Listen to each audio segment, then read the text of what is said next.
welcome. So, my name is Roger Berkowitz, and I'm the founder and academic director here at the Hannah Arendt Center at Bard College. I'd like to welcome you all.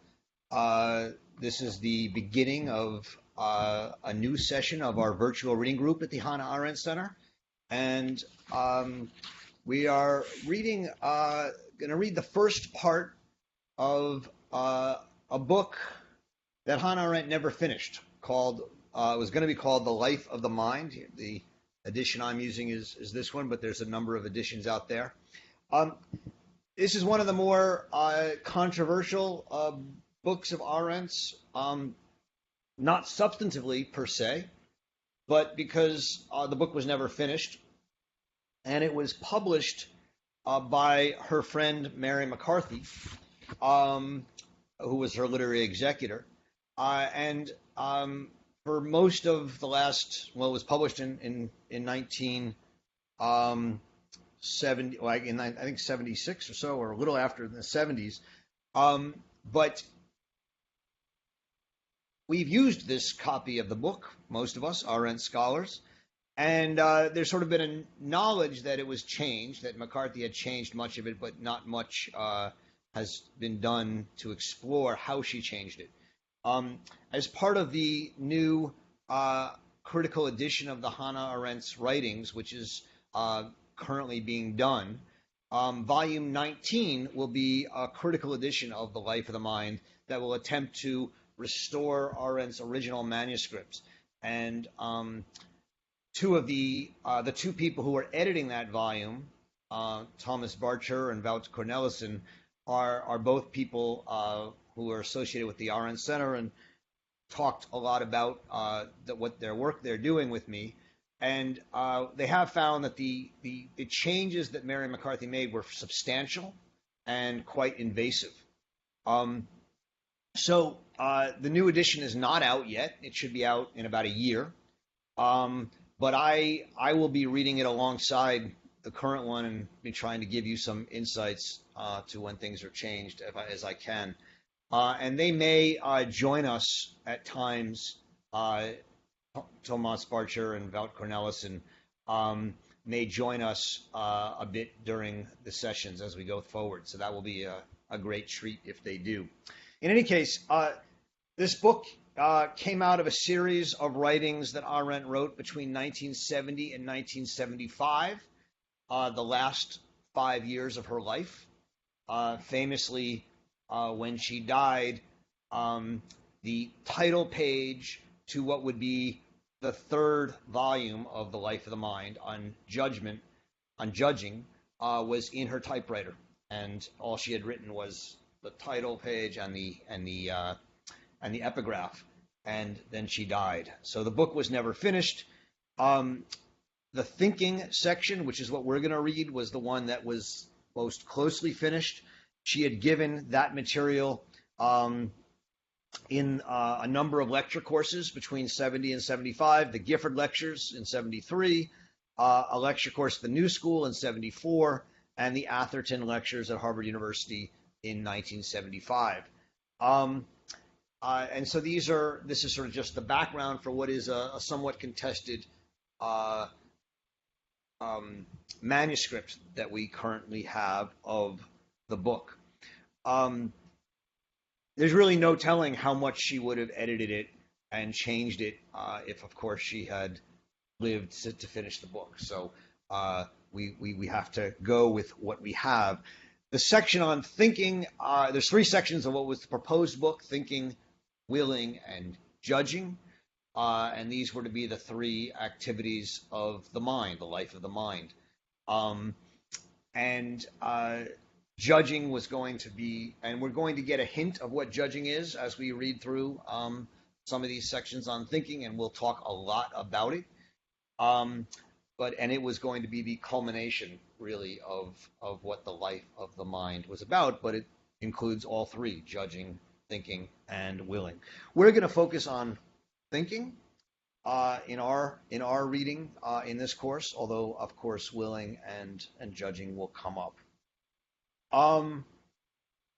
Great. A number of epigraphs are appended to the book. At the beginning of the whole book are two, one by Cato, attributed to Cato by Cicero on the Republic, and the other from Plato's Statesman. We'll get to those quickly. There's another epigraph before the section on thinking, which comes from Martin Heidegger. It's from Martin Heidegger's essay Was heißt denken, or what is thinking, or what is called thinking. And he writes, thinking does not bring knowledge as do the sciences. Thinking does not produce usable practical wisdom. Thinking does not solve the riddles of the universe. Thinking does not endow us directly with the power to act. Heidegger spent much of his life thinking about thinking. What is it to think? For him, as for Arendt, one of the essential activities that defines what it means to be human is to think. But Arendt and Heidegger are going to have a very different understanding of what thinking is in the end. What they agree on, before what they disagree on, is that thinking does not do these things. It does not give knowledge, does not lead to results, it does not solve anything, it does not tell us what to do and help us to act. And so in many ways, the question of this book, and the question that we're going to be exploring with Hannah Arendt over the next few months as we read this book together, is what is this activity of thinking itself, which has so little that it does? Why is it important, if it is important, and does it do anything? It doesn't do all these things, we're told by Heidegger, and I think all these things Arendt would agree with. What does it do, and why is it important? Today we are reading the introduction to the book, as well as the first two short sections. So the book Thinking itself, so there's the book, The Life of the Mind, and then within The Life of the Mind, there's volume 1 on thinking. And that itself is split into 4 parts, right? Appearance, mental activities in a world of appearances, what makes us think, and where are we when we think? These are the questions of thinking that Hannah Arendt will ask. It's shocking, it's interesting, it's important that Arendt begins with appearance, and we're going to get to why. But that is going to be a key beginning to understanding. That is going to be what we're going to try and start to do today. We're going to finish the section on appearance next session, but today that's what we want to do. All right. I don't want to keep talking for too long, although I do want to get us through it. So I want to start by raising a question that comes from Bob Meyerson, and it relates to the first paragraph of the introduction. And I thought maybe we'd have a short discussion about that, and then I'll go on. But Bob writes, so in this first paragraph, Arendt makes a rhetorical move, we might say. I'll leave it to you. Maybe we have an argument whether it's rhetorical or not, in which he says, to give these lectures on the life of the mind requires justification. No justification for the topic is necessary. It's, life of the mind is an important thing to talk about. But why I should be one to do it, because I'm not a philosopher. I'm not a professional thinker. This is a claim she makes often, famously in the interview with Gauss, in which she says, he says, well, you're a famous philosopher. She goes, I have to correct you. I'm not a philosopher. I'm a political thinker. I'm a political theorist. And Bob writes, was anyone else put off by Arendt's remark? I have neither claim nor ambition to be a philosopher. This seems like a needless put down to me, an argument which we are to take ex cathedral from someone who regards herself as better than professional philosophers.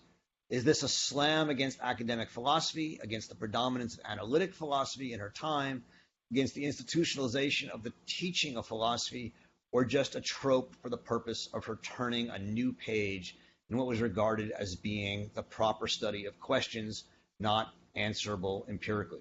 So is this a rhetorical question, Bob asks, or is there something to it? And I think there's something to it.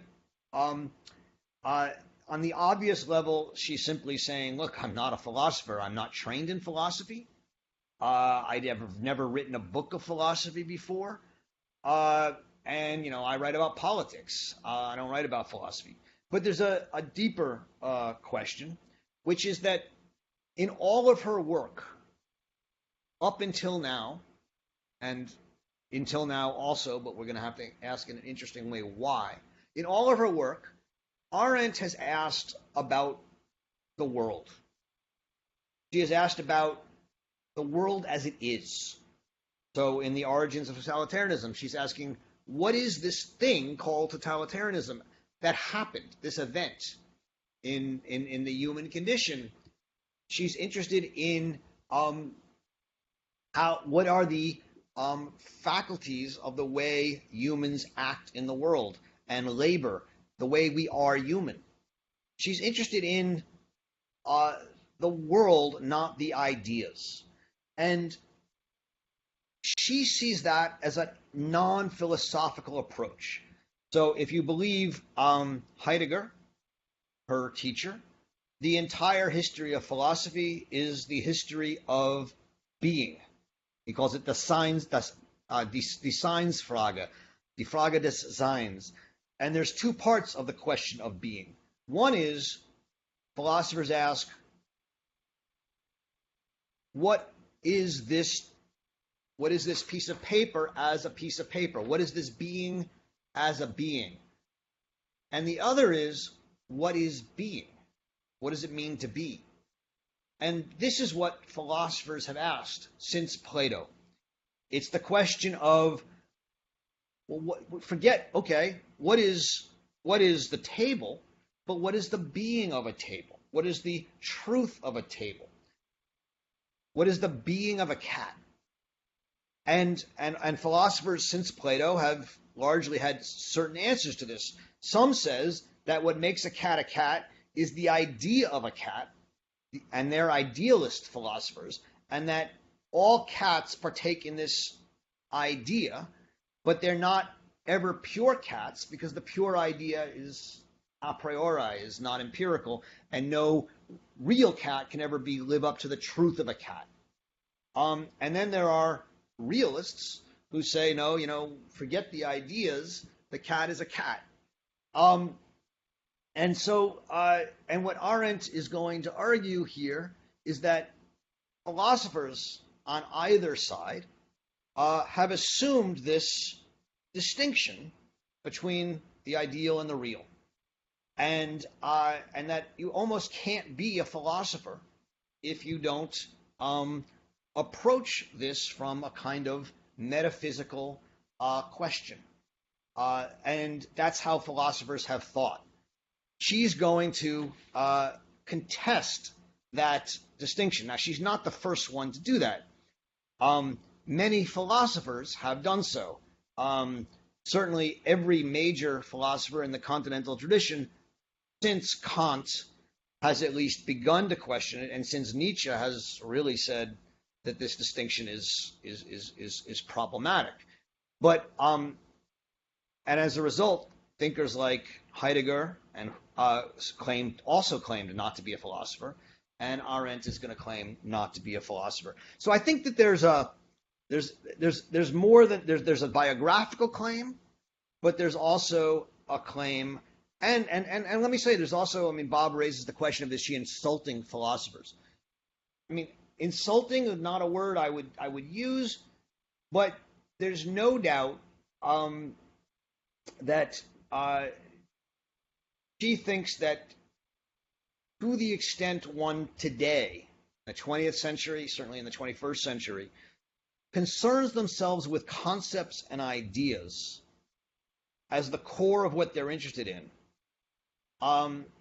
they are blind, in her mind, to the fact that this approach to thinking about the world through ideas, through metaphysics, has been lost, is dead, is filled with fallacies.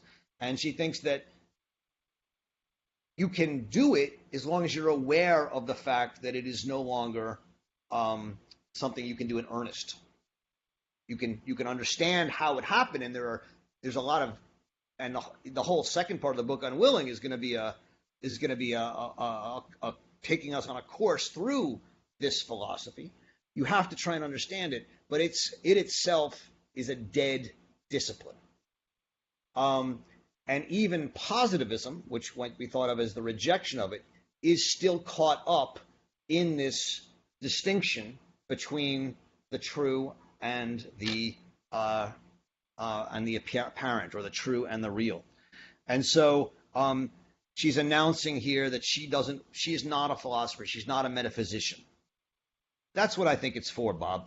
Does Bob want to respond to that or follow up on it, or anyone else? This is Bob. Hi, Bob. Hi.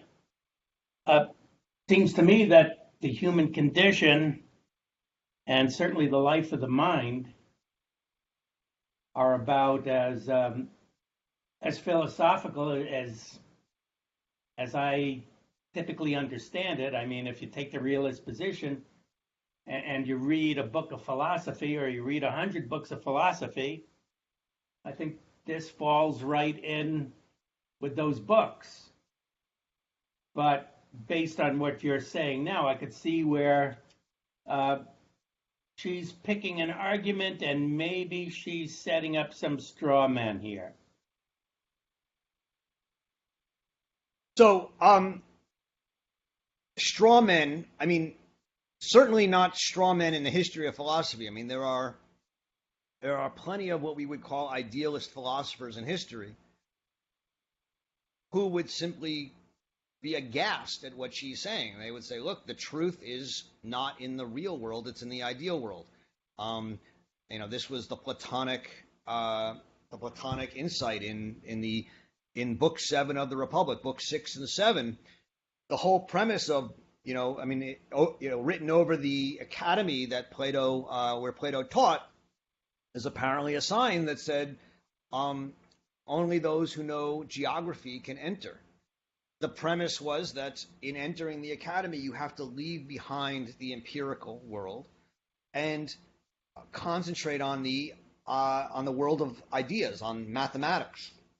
The reason mathematics was the basic training for philosophy from Plato through Descartes was that what mathematics trained you to do was to abstract yourself from the real world to an ideal world, so that you wouldn't get caught up in real things that were not true, and you would only focus on absolutely true things. And so from Plato through Descartes and even through Leibniz, philosophers had disdain for the real world. You see those great paintings of this, and even the early scientists like Descartes and Hobbes and Leibniz. Anyone remember the Vermeer painting of the geographer? And he's sitting in his room looking at a globe and staring out a window. Science in its early stages, and science as Arendt understands it, is not an empirical endeavor. It's an attempt to actually tell the truth about the world over and against the real things of the world, which are deceptive and false. And so if you want to be a scientist, just like if you want to be a philosopher, you have to look past the things to the underlying truths. And that's now, and so Arendt is coming out of a tradition of philosophy. When she's asked in that same Gauss interview, who are you, right? Are you a German? Are you a Marxist? She says, I'm not a Marxist. I'm not a German. She goes, I was born and raised in two traditions, the traditions of German philosophy and German poetry, right? She is trained in this tradition, but she's rebelling against it. And I don't think and so for us who aren't part of that tradition as much as she was, maybe it seems like a rhetorical move, but she takes it quite seriously. Are there any other thoughts or comments on this? I mean, it's just the first paragraph of the introduction, but it's an important claim, and we'll talk a lot more about it as we go along, because it is at the very core of the argument she's going to be making in this book. Can you hear me, Roger? This is Margaret. Hi, I can, Margaret. Yes. Well, I was thinking on this point that, or contemplating, or whatever you want to call it, that it certainly was not a unique position to her. I mean, she was situated in a time when that was what one did as a philosopher, to reject the earlier premises of metaphysics. And I mean, for example, a few pages on in the introduction, he makes a rather glib comment about Wittgenstein and says, well, you know, he says if we can't speak about something clearly, we should pass over it in silence. I forget the exact aphorism. But he did mean something more akin to what she's saying than she's trying to claim. And it, in that sense, it's a little peculiar to me that she's sort of trying to set up stakes at the beginning as if this is a novel road that has not been pondered. Anyway. Oh, and I don't think she's deceptive about that. I mean, she basically goes on to say Heidegger, Husserl, Nietzsche, Wittgenstein, these are all thinkers who also rejected metaphysics. Some of them, like Heidegger, rejected the title philosopher for similar reasons. Not all of them. I mean, Nietzsche was not even trained as a philosopher. And so, part of it is,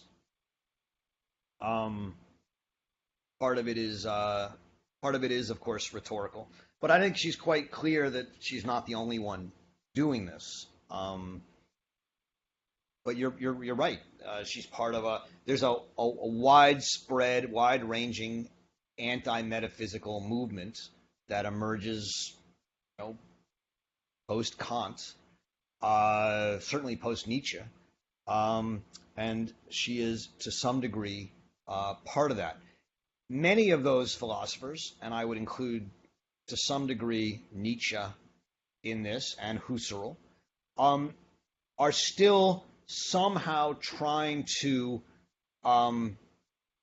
salvage the idea of truth, that philosophy is about truth. I mean, one of the key points of this introduction that we'll get to at the end is that she is going to reject the search for truth, right? And this is for her at the very core of what it means to not be a philosopher. So a philosopher from Plato on, even the realist philosophers, are concerned with the idea of truth. Truth and justice, truth and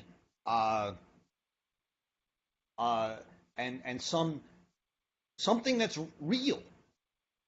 And for those of you who've been reading Arendt for a while, and certainly those of you reading it with me for a while, you know that Arendt, as a core tenet of her political thinking, is that in politics, truth doesn't matter, right? Opinion matters more than truth. And what she's going to say at the end of this introduction is that we need to focus not on truth, but on meaning. And that in her inquiry into thinking, she's going to be guided not by thinking as a intellectual, cognitive activity that searches after and can provide truth, but as a human activity that develops meaning.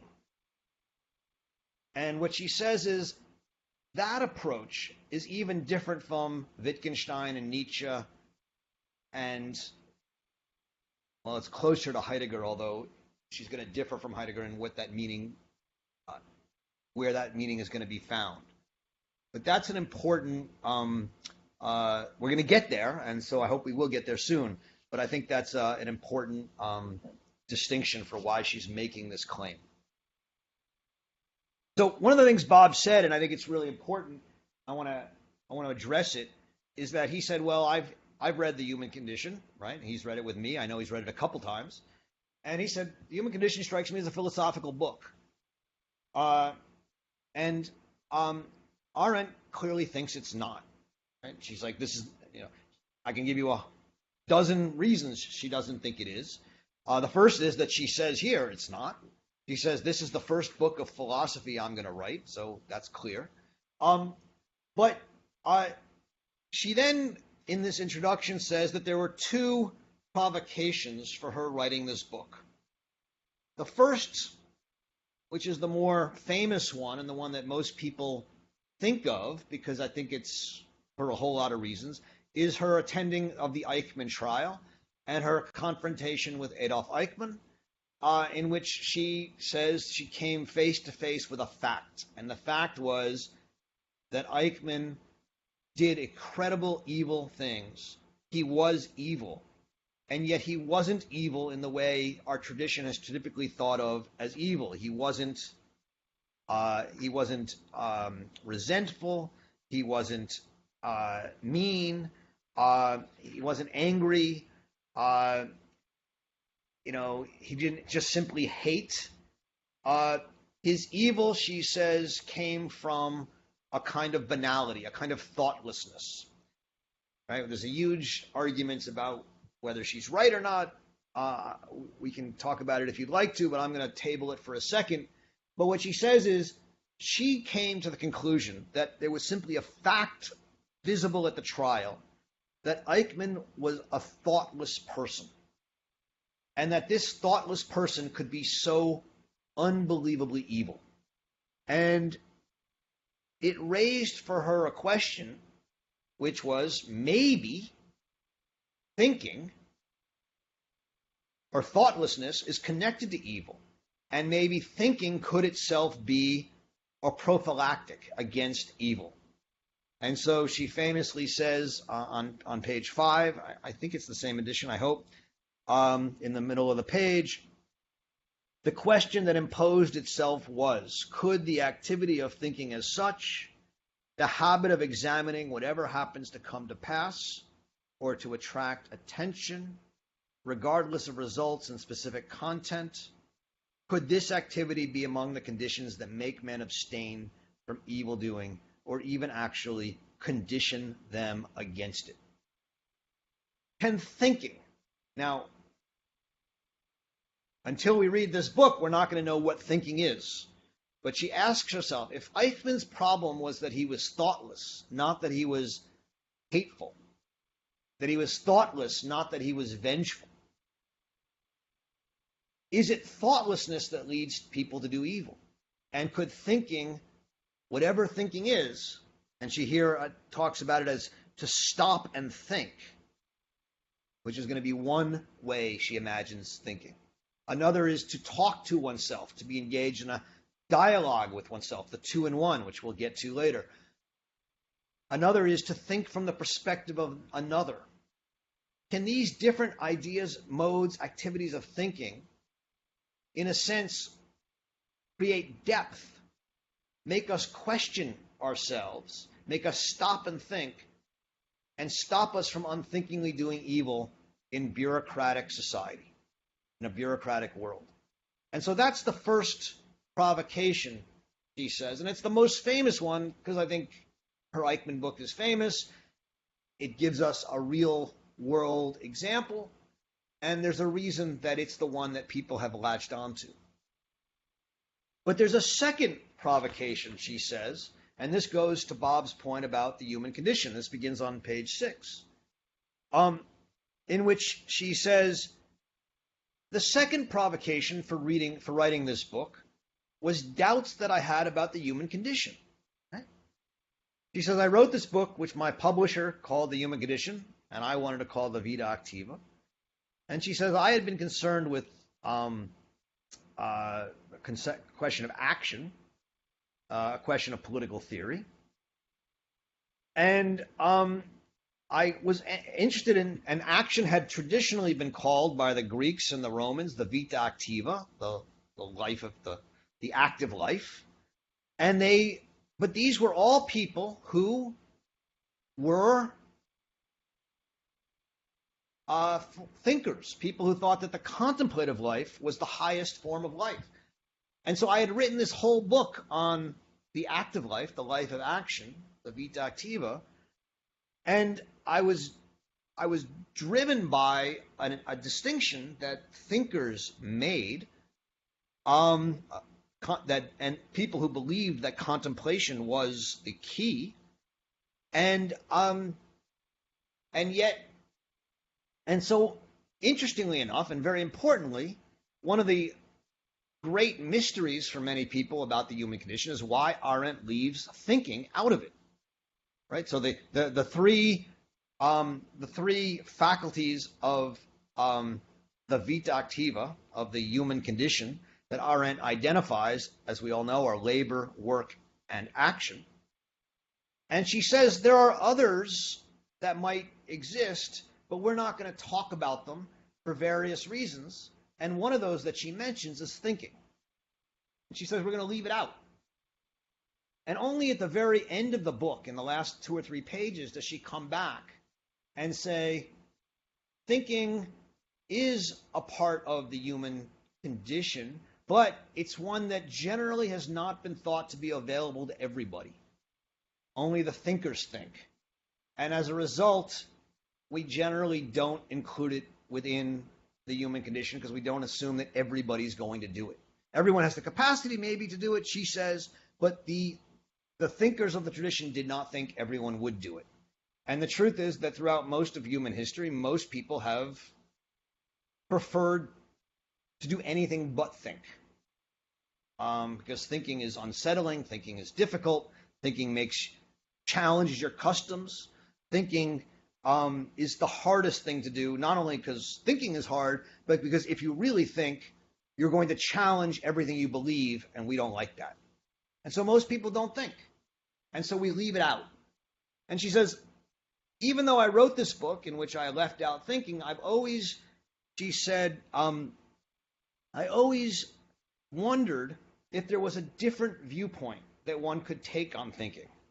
And at the very end of The Human Condition, she cites this quote, which is the epigraph to this new book on thinking from Cato, which says, never is a man more active than when he does nothing.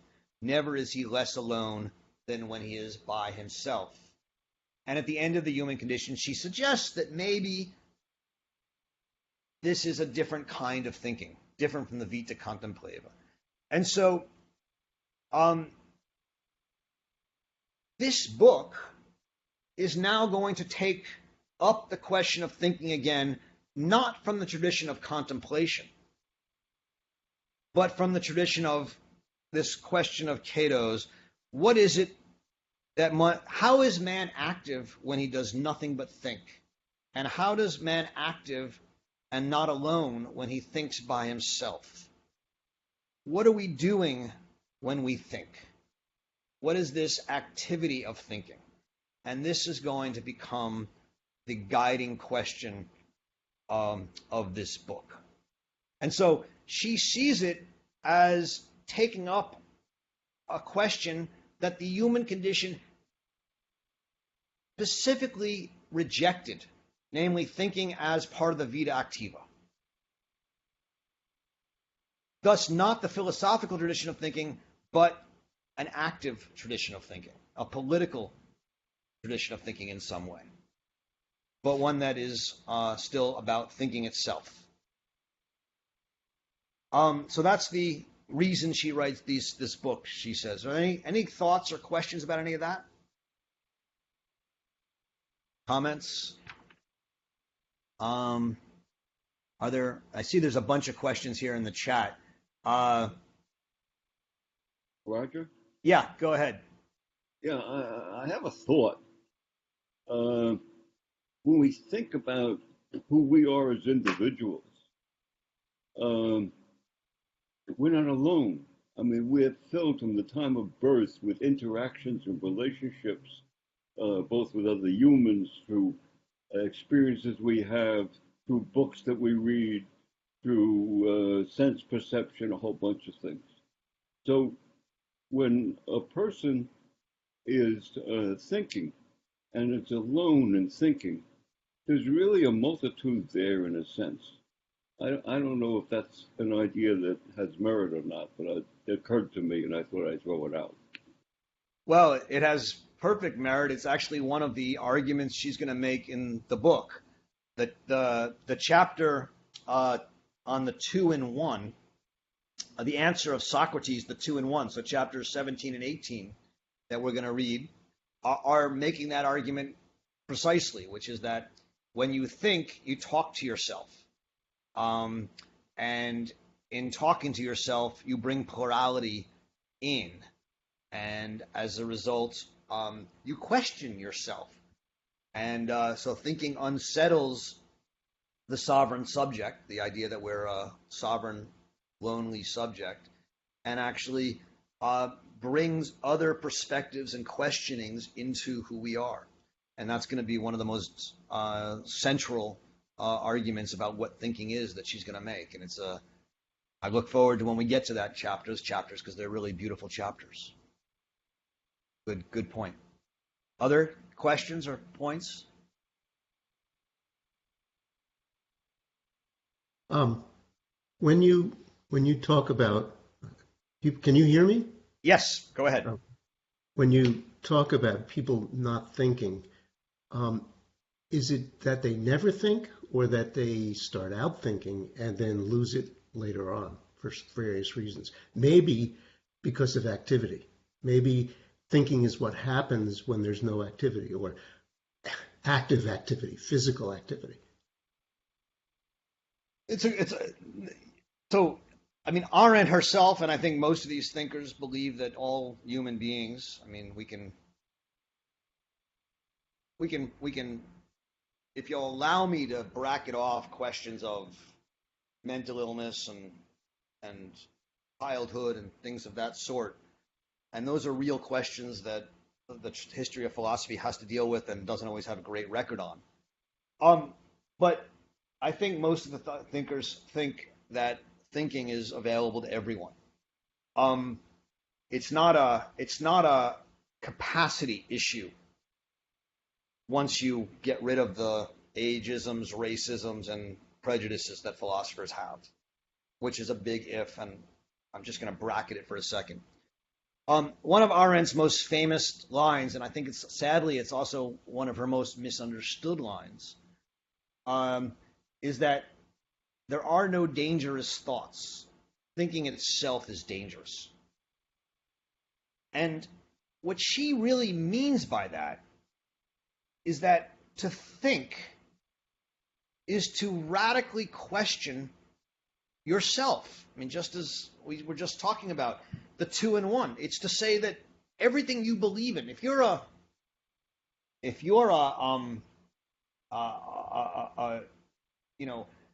believing Jew and you start, like Spinoza, to think, suddenly all sorts of heresies open up. And it's dangerous to you and your identity if you want to remain who you are and who you were born as. It's dangerous to the Jewish community. It's dangerous to the peace of society. Thinking challenges and threatens to destroy the bonds, often prejudicial, unthinking bonds, that hold us together. And so the most natural thing to do when we begin to think is to stop and say, no, no, no, that's not a comfortable thought. And one of the things that when we teach young people to think, and a lot of us are in that profession, one of the things we do is we make them deeply uncomfortable. I mean, I have had, the most crazy story is a student. I got a call from a dean once, very upset. One of my students had gone and emptied their bank account and given it all to the homeless.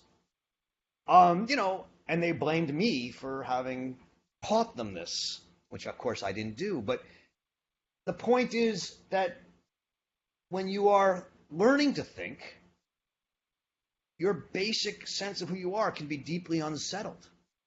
And it's dangerous. So the reason she thinks that most people don't think is not that they can't. It's that they don't want to. There's much more things they'd rather do. They didn't even have YouTube, right? Or Facebook. But simply staring at the stars was more interesting than thinking, because it was safer. So yeah. Does that help, Mark? No, because what I was asking about is whether people did think at one time, maybe in a natural way, and that thinking is muted somehow in time, maybe with activity. So I don't think so. I mean, what she does say at the end of The Human Condition, and I'm just looking, I don't have a copy of the book right with me, but what she says is, at no time in history have most people thought. There have always been thinkers. There have always been poets and philosophers and provocateurs who think. But at no time in history have most people thought. Most people throughout history would rather work and make sure they have bread on the table. And she says there's no reason to believe that more people want to think today, even though we live in a democracy. In fact, she does say there may even be reason to think that fewer do. So that may be, a beginning to at least answer your question. I think the point is, while there are more distractions today, she's not making a historical argument. She doesn't think that at one time all these people thought, and at now no one does. But what she does say is that maybe it may even be the case, and she raises this as a question, not as an answer, it may even be the case that thinking is a rarer activity today than it was, long ago. And I think that the reasons for that are multiple. There's more distractions. There's also, she doesn't think that most scientists think, insofar as they are trying to solve problems and accomplish things. They reason, but they don't think. They seek to understand, but they don't think. And as more and more people get involved, especially intellectuals, are involved with things like social science and science, they are taken away from the kind of thoughtful activity that intellectuals would have engaged in historically. So she raises that as a question. I'm not saying she makes a specific answer about that, but I think there's reason to think that there are fewer thinkers today, but it's not a huge difference, I don't believe, in her estimation. Is that more in line with what you were asking or not? I'm hoping I'm getting it. I don't want to belabor this. I was thinking more developmental within a person's lifetime rather than historical. Developmental, Mark? This is great. Do you mean like that adults think more than children, or? Vice versa, that people are born with naturally thinkers. And there's some evidence to this. Depends what you mean by thinking, that they lose it in time through trauma, through training, through channeling, through muting of various kinds. And that's what I was thinking of, that in fact, my view of thinking is a very natural thing that people are born with. And it's not an elitist thing to say that. It bothers me to hear you say most people, or hear Arendt say most people don't think. So, most people don't think now. So those are some great points. And I think I certainly agree with them, and I think Arendt would too. So let me rephrase what I said if I gave you the wrong impression. At the end of the book, she does raise the question of elitism. And what she says is there is no thinking elite in the sense that there's no elite that thinks in the sense that some people are better thinkers than others. What she says is that some people will want to think and other people won't. And I think that goes very much along with what you said, which is that as we get older, there's just, for reasons of danger and safety and getting ahead in the world and being comfortable, the vast majority of us think less and less. So on the one hand, you want to say, well, you don't think there's an elite, but even what I heard you say is that most of us, as we get older, stop thinking, or at least reduce the amount we think. And I think that's an argument she would make. What she would say is that simply on a factual level, and I don't know if you agree with this, Mark, I'd be happy to hear you. On a factual level, it's simply a fact that in no civilization in the history of the world have most people chosen to be thinkers. Most people, for whatever reason, don't, as an activity of their life, spend their time thinking. Roger, yeah. I don't know if they choose not to think, but most people don't have that luxury. Well, we can put it. We only know of the very few who do think. Yeah. I mean, again, we can come up with all sorts of reasons. Mark gave a couple, which are developmental, which I think are right. We can give a Marxist analysis of it. We can give all sorts of different analyses of why. She's not giving such an analysis here. She's simply saying, throughout history, it's never been the case that you've had a majority of people thinking in a society. And it's unlikely that that's going to ever happen. And in her political work, she says we have to reckon with that. We have to figure out what that means. In this book, what that means is that we need to,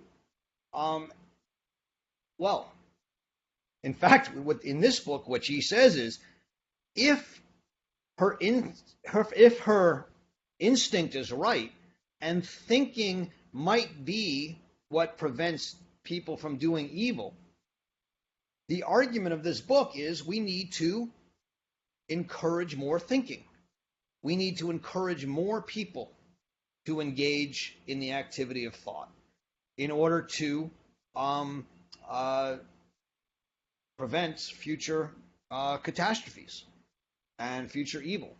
So, I mean, this is a book that is, you could argue, is a book about how to, as it could be an argument for widening the range and number of thinking. How do you teach people to think? And I think that's actually one of the major arguments of the book.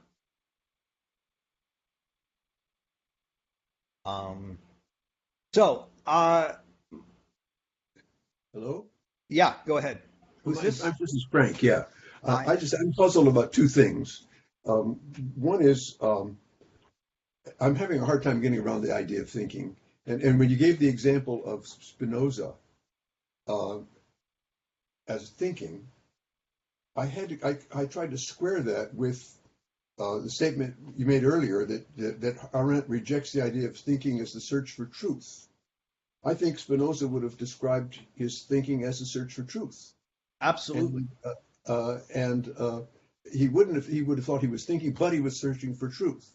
And so that's the first thing I have. I have a difficult time conceptualizing thinking when it isn't directed towards some point, like a search for truth or to figure out to solve a problem or to find out why somebody is doing something, why they're behaving the way they are, whatever. I'm having trouble thinking as something that isn't involving all those kinds of things. That's the first thing. My second point is that if most people are not capable of thinking, as we were just saying, and thinking is a prophylactic against evil. Frank, just so we said, no one said that most people aren't capable. It's that Well, most most people people aren't thinking. Most people Yeah. aren't thinking. Okay, and thinking is a prophylactic against evil. Why aren't more people evil?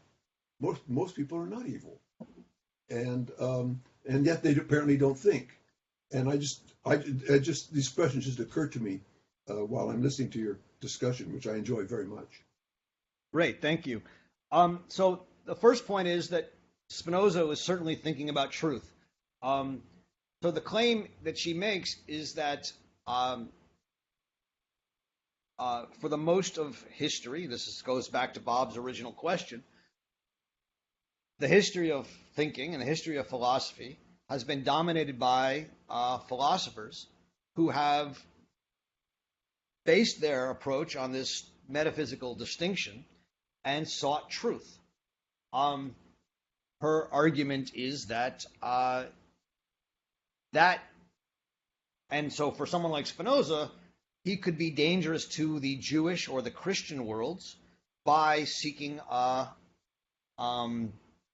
philosophical idea of truth. But today, she says that the philosophical tradition, the metaphysical tradition, itself is endangered, and those who seek to speak truth have to, and this is the paradox, have to understand that truth is what needs to be given up. That's the danger that emerges in the post-metaphysical era, starting with people like Nietzsche. His claim is that truth is a lie. That's Nietzsche's claim. So one of the paradoxes of someone who reads Nietzsche is Nietzsche a metaphysician? Does he believe in truth? On the one hand, Nietzsche says truth is a lie. It's an illusion.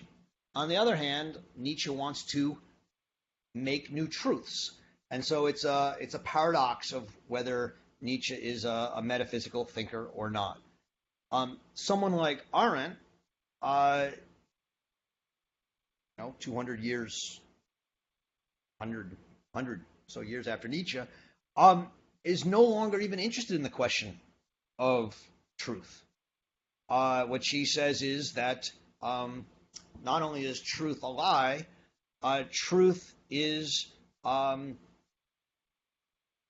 can exist in mathematics, and it can exist in logic, but in the world that I live in, there are no truths. And to talk about truth is to actually engage in a kind of self-deception.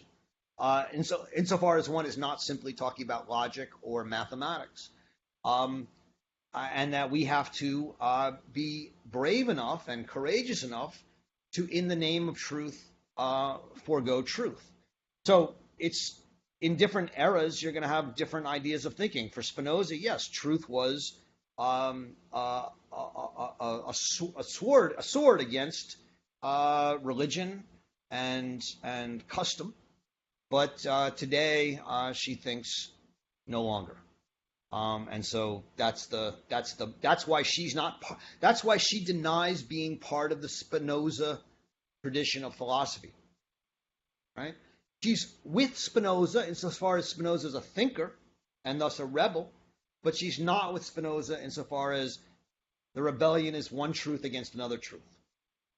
On the question of if most people aren't thinking and thinking is a prophylactic evil, why is there not more evil in the world? The claim here is that if most people aren't thinking, they largely go along with the They go along with the flow. They go along with what they're told to do, and they are good at rationalizing it and good at saying, well, it's not my responsibility. And so if the leaders lead us down a path that is not evil, people will be very happy going along a path that is not evil. But if the leaders lead us down a path that is evil, people will be just as happy generally and adept at overcoming their conscience and rationalizing their activity. So the claim is not that thoughtlessness always leads to evil. There are plenty of thoughtless people around who never do evil because they're not really given the opportunity to. The point is that if given the opportunity to, thoughtless people will be more susceptible to doing evil than thinking people. That's going to be the claim. Roger, could I interject something? Please. Okay. So in the Nuremberg Diary, Dr. Gilbert, he was the fellow, he was the prison psychologist at the Nuremberg trials of the Nazi war criminals. I want to read something which is exactly what you said. So he's interviewing Rudolf Höss, who was the commander at Auschwitz. If I mispronounce German words, please forgive me. So here's what Höss says. We were all so trained to obey orders without even thinking that the thought of disobeying an order would simply never have occurred to anybody, and somebody else would have done just as well if I hadn't. Himmler was so strict about little things and executed SS men for such small offenses that we naturally took it for granted that he was acting according to a strict code of honor. You can be sure that it was not always a pleasure to see those mountains of corpses and smell the continual burning, but Himmler had ordered it and had even explained the necessity, and I really never gave much thought to whether it was wrong. It just seemed a necessity. And I think that's, and one of the things she says about Eichmann is that when he was asked at the trial, had anyone ever questioned the orders about the final solution, he said no one had ever questioned it. He had never encountered it. And, one of the things she said is if some priest, had some rabbi, if some intellectual had ever, questioned it and confronted him on it, who knows what would have happened, but at least would have given an opportunity to think about it. But because nobody else stopped to think, he never had to.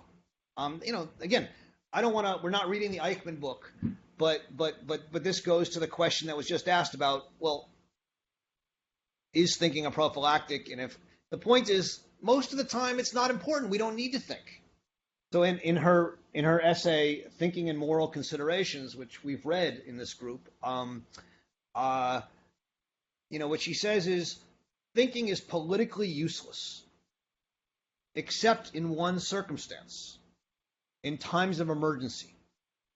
In times of emergency, those who think are pulled out of their holes, and because they think and they don't go along with everybody else, they become an example of people who are going to muck up the gears of the system.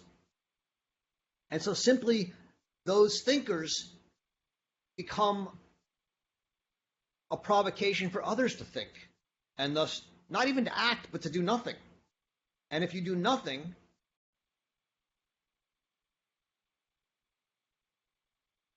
working as a prophylactic. But we'll get there. This is all going to come later in the book, but it's good that these are all being raised in the introduction. I know there's a lot of questions about this, but since time is getting short, I want to at least make sure we get a little bit further. And so I want to turn us to are the page numbers I'm using, are they good? Yeah. So on pages 10 and 11 forward, She says at the top of page 10, I do not think that this return to metaphysics is likely or desirable. Right? I'm not a metaphysician. I don't think we're going to return metaphysics. The separation between the ideal and the real world and the ideal world is not going to come to be healed. We have to, in a sense, reconcile ourselves to this separation. And what is dead for us is this distinction between truth and appearance.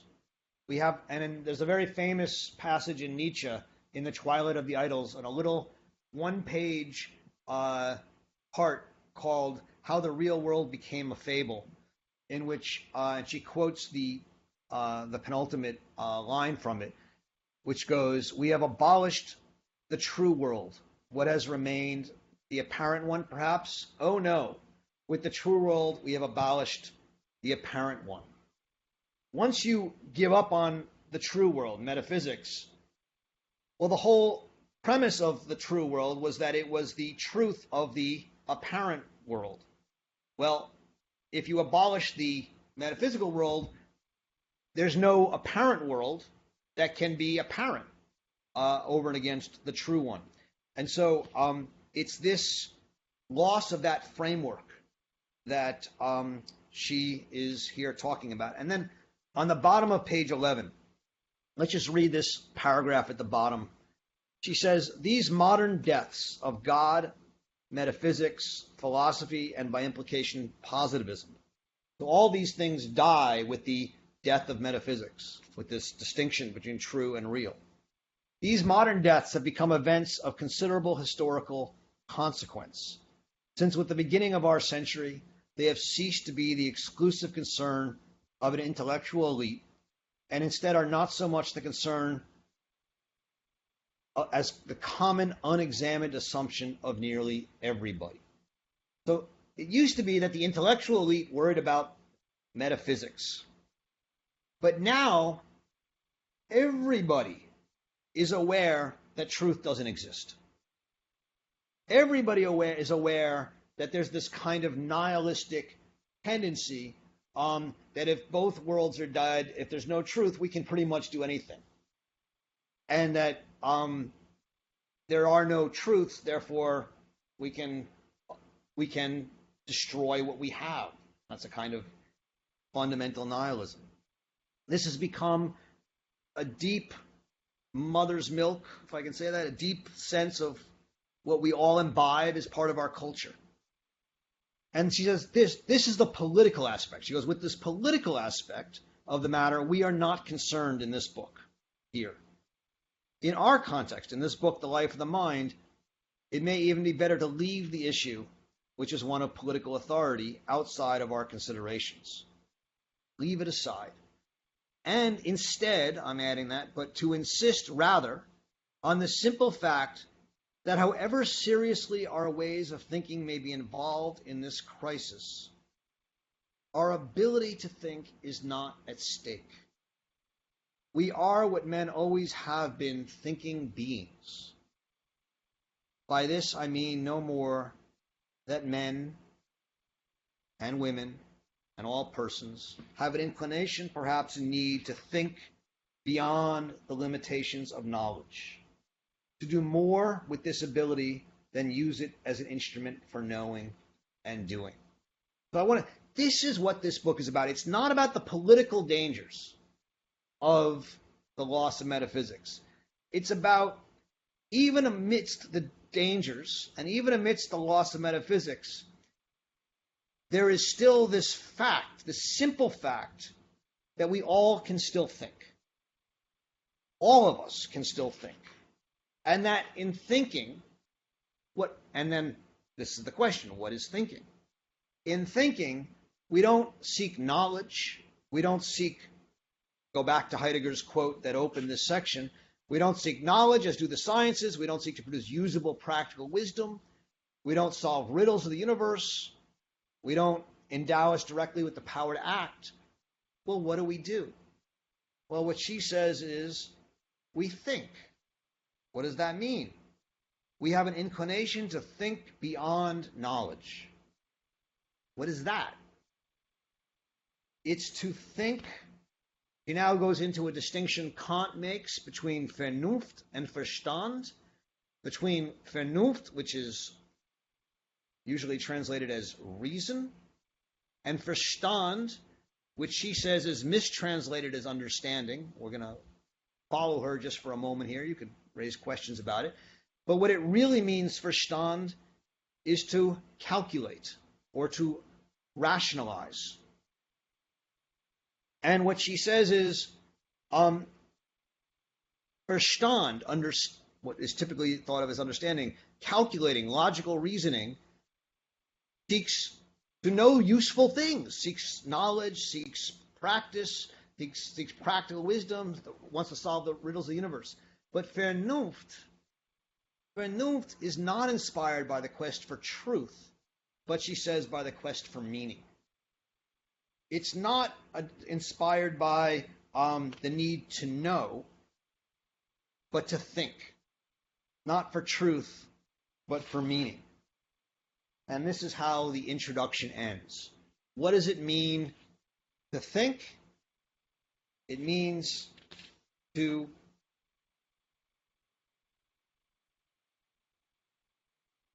press beyond knowledge to a kind of meaningfulness. And that leads into part 1 of the book on appearance. Why? Why does this introduction that we need to learn to think, which is to pursue meaning, not knowledge, lead to appearance? And her answer is, well, let's just look at it. Page 19.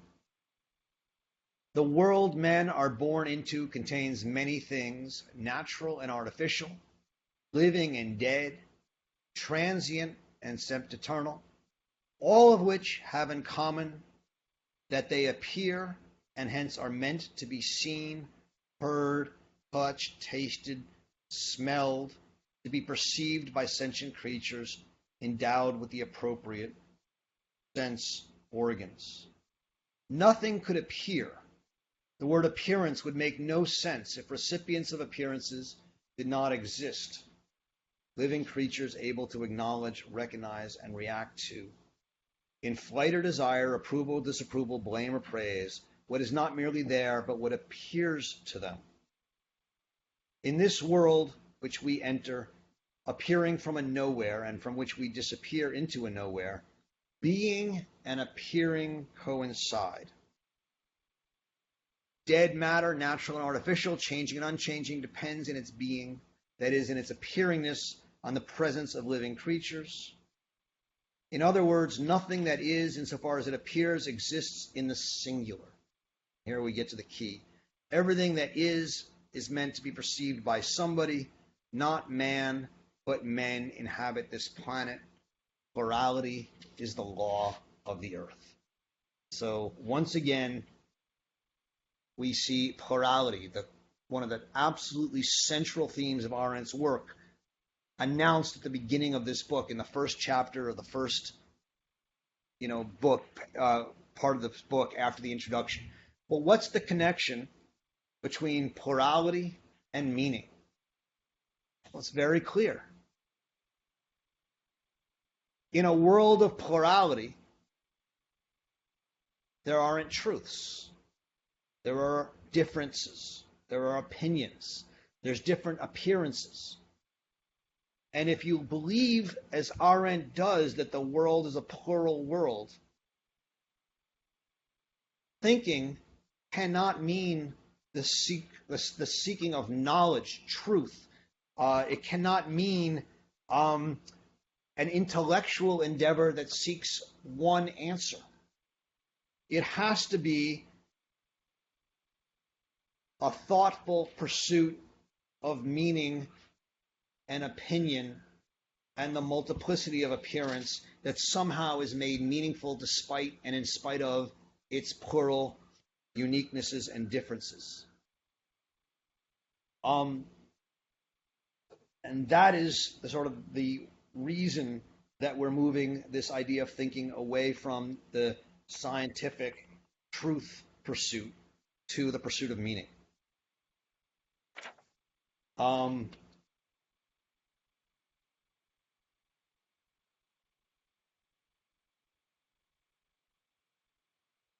I can. Hey, Roger, can I ask Yeah, you a quick question about that, the go ahead. plurality versus truth and all of that? Um, so if she's saying that thinking is towards meaning, towards creating meaning versus finding a truth, what's the sort of distinction between the idea that there is one truth versus many truths? Meaning that, like, if you're thinking and you're aiming towards meaning and you're arriving at, let's say, a kind of a truth because you found meaning in whatever it is that you're thinking about. So, what's the sort of difference between meaning and truth in that sense? Does that make sense as a question? It does. I mean, there's to some degree a question of semantics here. What is truth? So, one way we could argue is that, well, truth is not singular; it's plural. Okay, I mean, I think that to be your point. And that's a perfectly valid and meaningful way to go about approaching this question.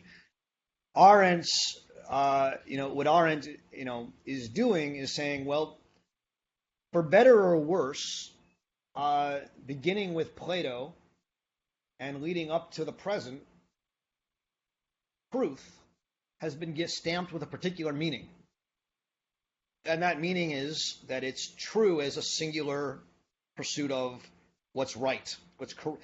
The Greeks had a word called aletheia, which was their word for truth, which is a kind of unconcealing.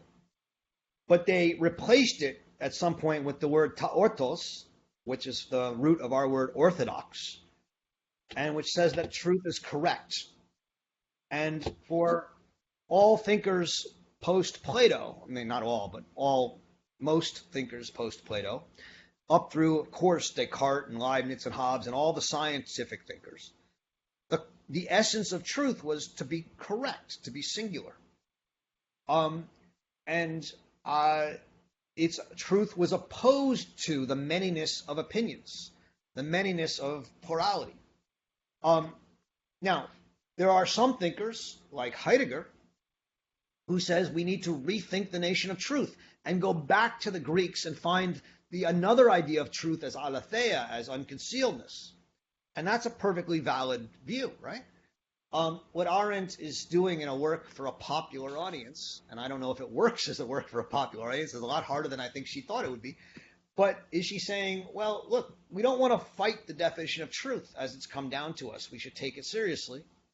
But what we want to understand is that truth was opposed to opinion, and what we need to do is resurrect the meaningfulness of plurality, of opinion. So one of the things that's, I think, interesting about Arendt, sometimes frustrating to some people, is she's somewhat of a conceptualist in the sense that she thinks that it's very important to know what we say, to speak clearly. And if we start saying, well, truth can mean this, but it can also mean this, then we can start having arguments about truth and we never know what we mean, and it allows us to be imprecise. And so she's somewhat of an analytic thinker in the way that she actually wants words to mean things. And when she says truth means orthodoxy, and if you try and expand that definition of truth to mean also plurality, then truth becomes somewhat meaningless. And we all say we want truth, and we never actually know what we're saying. So that's the reason, Maria, if that's helpful. It is. Thank you, Roger. Yeah. Roger?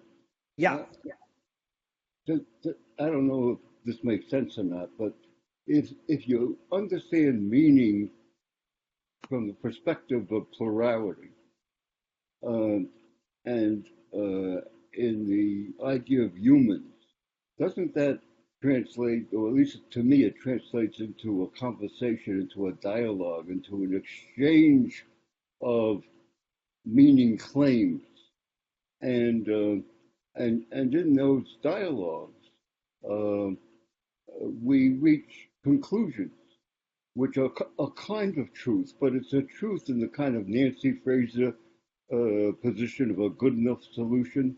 It's a truth that only lasts until the appearances that follow it show that it's no longer true and there's a need for a further conversation and further dialogue. Yeah, there's a famous line at the end of Truth and Politics, in which is an essay largely about how politics is not about truth. But at the very end, he says that what politics does is about opinions, but we need certain facts that are the ground we stand on and the sky above us. And are those true? Well, they're not true in a scientific way, and yet they're meaningful. They provide the narratives, the bonds, the common world that holds us together. And that's what, for her, meaning does. The way what meaning does is it starts to tell stories, and the stories become part of our common world, and they create common sense. But they're never going to be true because they're not singular. They're one, and they're a particular story, and they may be rewritten at some point, and that's how she thinks. Yeah, go ahead. Who's this? Yeah, this is Jason in Cyprus. One thing I wanted to interject is from a narratology perspective, which talks about meaning is usually the theme of the narrative. At the end of the story, there is a meaning that comes forward, and that becomes the actual theme of the narrative that is meaningful. And when someone writes a law, what they're doing is they are distilling that meaning from someone's narrative. And it's entirely relative, because we can change laws. And so meaningfulness is relative. It's inherently relative, whereas truth is generally described as being absolutes. And I think Hannah is going right down that road, that she's saying, we're not going to be worried about the exacts. We're going to be worried about the relevance. I'm a little hesitant to go with you on the word relativity, but everything else you said, I think is right. I mean, one of the things that's very clear for her is that the meaning of a story can only be told at the end of the story, which is why no one can control their own story and their own meaning, and why spectators are so important. If you read these sections that we read for today, you would have noticed her discussion of spectators. Without those who watch and hear what we say and do, and then tell stories about it, our actions and our speech can have no meaning just on its own. We need the spectators. And so the meaning does come at the end of the story, and yet the story always can continue because the one end can be a beginning of a new story. Is that, you're absolutely right. It's not an objective. Her understanding of meaning is not objective. She would argue that it's impartial instead of objective. And that's why I'm resisting the word relative. The difference between, so in a way, what I'm suggesting is that there's objectivity, there's impartiality, and there's relativity, and there's a continuum. Objectivity is a claim of scientific truth, of one perspective being right. Relativity is that for everybody it's different based on your position. Impartiality for her is in the middle. It's the attempt to tell a story that does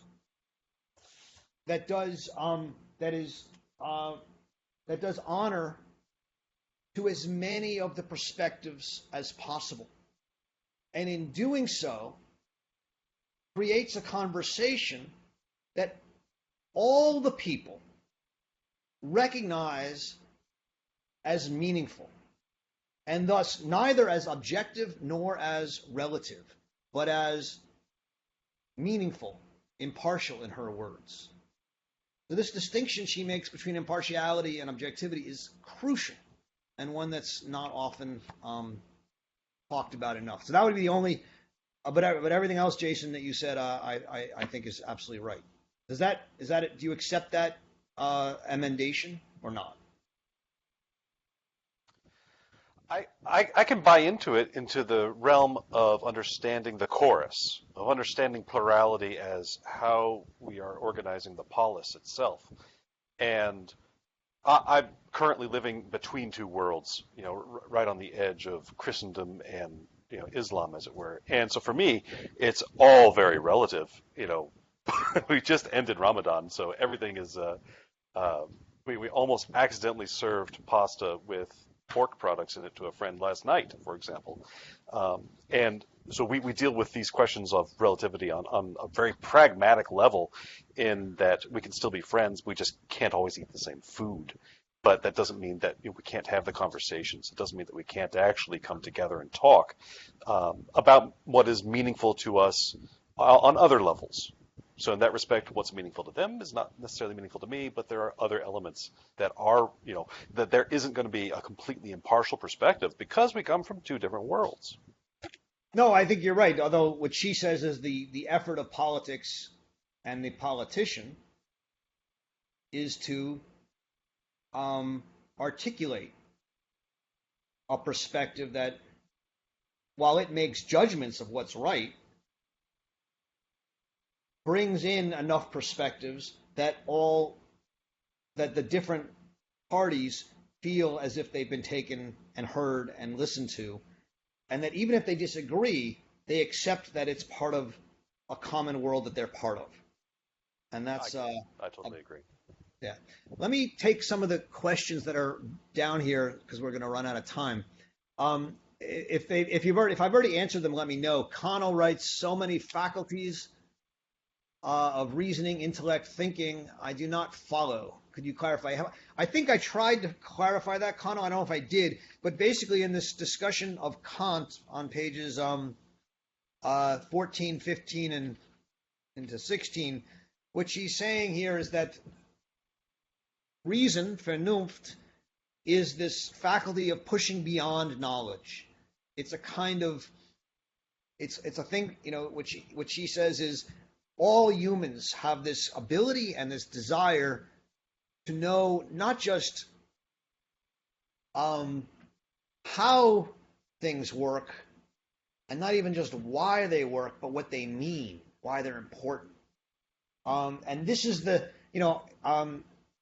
Kant in the beginning, in the preface to the Critique of Pure Reason, I think this first or second edition, says that all men have this idea of desire to herumtappen, to tap their cane around and ask these big questions of reason. And Arendt is here articulating that same idea. It's what drives religion. It's what drives spiritualism. There's a desire of all people for this, and that's what she's going to say, in some sense, reason, thinking is. Whereas she doesn't want to use that word understanding. Cognition, Verstand, logical reasoning is about understanding why or how it works. And thinking she's going to articulate with reasoning. So that's how I would distinguish these faculties. Simon writes, what I picked up in the first paragraph Arendt opposes philosophy to the relatively safe fields of political science and theory. Maybe she's implying that philosophy is a risky endeavor. I don't think so. I think what she's saying is that philosophy has become caught up in a stale endeavor insofar as it continues to inquire into truth in an age in which we all pretty much know that truth is an illusion. Paul Tillich wrote this great book, The Courage to Be, about how you remain a believer in God in an age in which you know that God is a human creation. Tillich was a friend of Arendt's. It's a similar question. If you get up there and simply go on and on that God exists and God is this, Arendt and Tillich would say you're preaching a kind of religion which refuses to deal with the fact that most people know that version of religion doesn't exist. Now, I'm not saying everyone knows that. Don't jump down my throat yet. But what they're basically saying is that's a form of religion that doesn't that is not going to do justice to the plurality and the reality of the world we live in now. And I think she's saying the same thing about philosophy. So in a sense, what she's saying is philosophy is the opposite of what you were saying, Simon. Philosophy has become a kind of stale, almost cowardly endeavor that refuses to address the real messiness of the world. And she's insisting that in thinking about thinking, we address ourselves to that messiness. Gary Patton is on. I don't know if he's still on. In politics, truth doesn't matter. This definitely speaks to our current political reality in the United States. Yeah, I mean, yes, but we have to remember that for her, that was not a bad thing. The problem is that for her, it was essential that in politics, there were certain factual matters which were separated from the question of truth, which became the sort of the ground below us and the sky above us, and that those factual matters are now being contested, and that's what really is dangerous from her point of view. Harold writes, few and unimportant would the errors of men be if they did but know I see. We're reading Coleridge. That's why. All right. Few and unimportant would the errors of men be if they did but know, first, what they themselves mean, and secondly, what the words mean by which they attempt to convey their meaning. Harold, I always appreciate Coleridge, so thank you. Yes, I'm going to leave that with 2 minutes left. And now we've got Lucifer Kane. So if Arendt's argument is indeed that Eichmann's thoughtlessness challenges the traditional demonic conception of evil, does that mean that the various demonic figures she mentions, Lucifer, Cain, Claggart, are all thoughtful?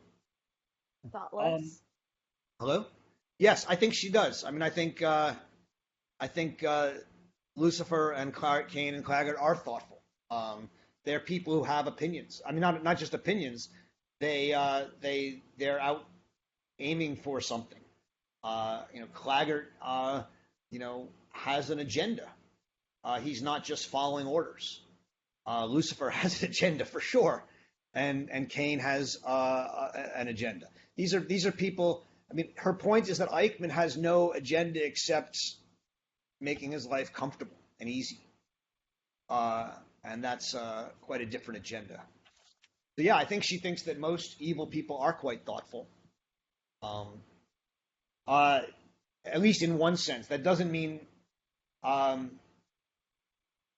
the extent that evil people become ideological, like a Stalin or a Hitler, just to use the two examples she talks about. I think that she would probably, I don't know where she would put them on the thoughtfulness realm. Actually, I think that's a question that I've asked myself many times, and I don't yet have an answer to it, I have to admit. Jennifer writes, does the process of thinking prevent us from doing evil? I like this a lot. It helped me to analyze what I see a lot when I talk with persons on the extremes of both sides of the aisle. I think that's right. Ken and Cecily write, is it condescending to say that others might not be thinking? Well, yes, I guess. She certainly was condescending towards Eichmann. She was also condescending towards Hitler. I don't know if she thought Hitler thought. I think she did. This is the same question that who just asked this? Simon asked. And I think it's a hard question and one I actually don't know the answer to. Does anyone think they have an answer to that question? I have to admit it's one that's baffled me for a long time. Bob writes, if Arendt characterizes Eichmann as evil because thoughtless, then doesn't this challenge Heidegger's claim that thinking does not produce usable, practical wisdom? Well, I think not. Her argument is that thinking will not tell you what to do, which is what practical wisdom would be, but it can make you question what you're doing. That's going to be the argument. We're not going to get there until we get to chapter 3. But when we get to chapter 3 on what makes us think, and chapter 4, where are we when we think, we'll have more answers to that. Roger, can I interrupt for just a second here? Yeah. Yeah, I just want to make this remark about Hitler and Mein Kampf. I have no idea what Hannah Arendt thought about whether Hitler thought when he wrote Mein Kampf. But in Origins, there is a lot of research quoted of Nazi intellectuals. That is, people who did, in fact, think and came up with the Nazi rationale. And so, in a way, that particular evil did, in fact, have thinking behind it. Whether that comes a priori or not, I don't know. Whether Hitler comes first and then people are just trying to satisfy him, or whether they come first, I don't know the answer to that. But certainly there was thinking behind Nazism. Jack, that's an excellent point, and I'm gonna add to it in this way. There's no doubt that there were thoughtful Nazis. We all know one of them was a very close friend of Hannah Arendt's named Martin Heidegger. That doesn't, and as you said, Jack, a lot of these people were thoughtful, and she takes their thoughts seriously. It's one of the reasons she believes that in order to contest Nazism, or let's call it right-wing pluralism today, or emergent national is ethnicism, ethnic states, you actually have to listen to the people and read them and talk to them and engage them and argue with them. So absolutely, there's thought in there, and that thought has to be addressed and dealt with. When I raised the question, and you're right to say it, you got it exactly right, of whether Hitler and Stalin themselves were thoughtful, I raised it because they become ideologues and ideological thinkers. And at that point, it's not clear that they're thinking. But I actually don't, that's where I'm not sure. But you're absolutely right that the others are thinking. I'm going to skip down. It says on page 13, Margaret, also it seems to undercut her own question, page 5, that telling right from wrong might be tied to the faculty of thought. We'll get there. Page 13, as I suggested before, the ability to tell right from wrong should turn out to have anything to do with the ability to think, then we must be able to demand its exercise from every sane person. Exactly. So that's the claim, is this book is saying, if it's true that this is the power of thinking, we should demand that everyone do it, and we should somehow make thinking not reasoning. I mean, this is part of the problem. I mean, so much of what schools are about today is teaching Yeah. reading, writing, and arithmetic, teaching, reasoning, not thinking. Right. And Right. this is actually part of what this book is about, is that, I mean, one of the things, and you've heard me say this before, what she says is that actually education can make people less thoughtful. Because if you teach people to be self-satisfied with their knowledge and with their approach, they actually become, and they learn to rationalize what they do, they actually become less thoughtful, not more thoughtful. And so this book is really about a different way of thinking and would require a completely different thought about what education is. Amy writes, I appreciate, Jennifer, what you said. All right, I'm going to skip. I'm just seeing if there's any other questions. Are there any other questions in here that you really want me to address? Because I see there's a lot. Anyone want to ask one last question that there's burning in their head? Because we're past our time here.